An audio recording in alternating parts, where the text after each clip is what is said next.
नवराष्ट्र निर्माण वृत्तवाहिनीमध्ये आपले स्वागत आहे. आपण पाहत आहात नवराष्ट्र निर्माण वृत्तवाहिनी, समर्पित, निष्पक्ष, निर्भीक. चंद्रपूर पोलिसांचा स्थानिक गुन्हे शाखेने अवैध शस्त्र तस्करी विरोधात मोठी कारवाई केली आहे. बिहारमधून नागपूर मार्गे चंद्रपूर येथे विक्रीसाठी आणण्यात येत असलेली 2 पिस्तूल सदृश अग्निशस्त्रे आणि 13 जिवंत काडतुसे जप्त करत 3 आरोपींना अटक करण्यात आली आहे. या कारवाईत कार आणि मोबाईलसह सुमारे 6,48,000 रुपयांचा मुद्देमाल हस्तगत करण्यात आला. चंद्रपूर जिल्ह्यात अवैध शस्त्रांची तस्करी, विक्री आणि बेकायदेशीररित्या शस्त्रे बाळगणाऱ्यांविरोधात पोलिसांकडून विशेष मोहीम राबविण्यात येत आहे. स्थानिक गुन्हे शाखेचे पोलीस निरीक्षक अमोल कचोरे यांच्या पथकाला नागपूरकडून चंद्रपूरच्या दिशेने एका कारमधून अवैध अग्निशस्त्रे आणली जात असल्याची गोपनीय माहिती मिळाली होती.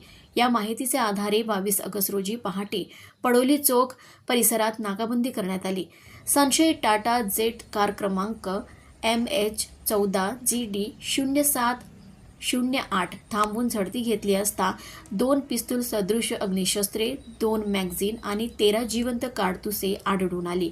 या प्रकरणात बिहारच्या दरभंगा जिल्ह्यातील दुर्गेश कुमार सुधीर मिश्रा, रवी कुमार राजकुमार पासवान आणि सुनील कुमार विजय साहनी या तिघांना पोलिसांनी ताब्यात घेतले.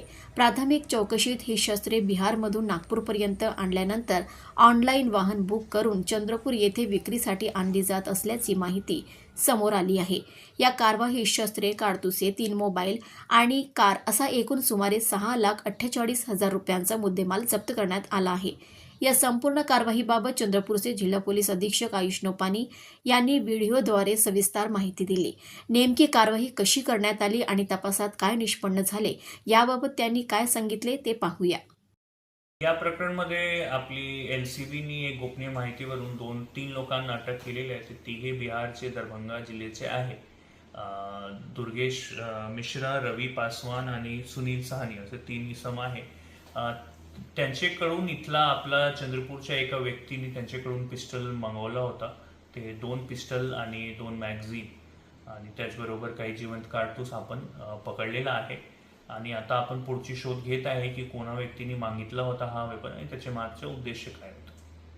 या प्रकरणी पडोली पोलीस ठाण्यात भारतीय हत्यार कायद्याचा कलम 3 आणि 25 अन्वये गुन्हा दाखल करण्यात आला असून शस्त्रांचा पुरवठा करणारे तसेच या तस्करीचा साखळीत आणखी कोणाचा सहभाग आहे याचा शोध पोलीस घेत आहे.